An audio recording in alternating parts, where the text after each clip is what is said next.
Booking করেও room পেলেন না পর্যটক। দেয়া হয়েছে হোটেলের ভুয়া ঠিকানা ও মোবাইল নম্বর। ট্রাভেল এজেন্সি শেয়ার ট্রিপের বিরুদ্ধে এমন অভিযোগ তুলেছেন হাওলাদার মুস্তাফিজ নামের এক পর্যটক।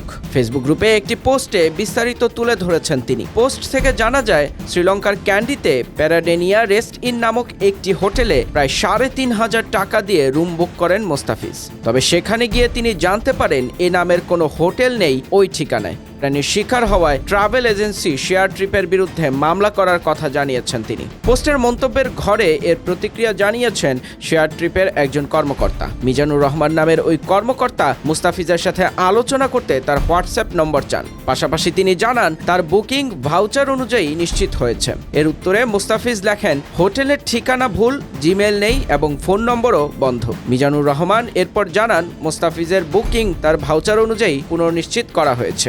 এছাড়াও বুকিং ভাউচারে সমস্ত যোগাযোগের তথ্য রয়েছে বলে জানান তিনি। মন্তব্যের ঘরে আরও অনেকেই শেয়ার ট্রিপের বিরুদ্ধে হয়রানির অভিযোগ তুলেছেন।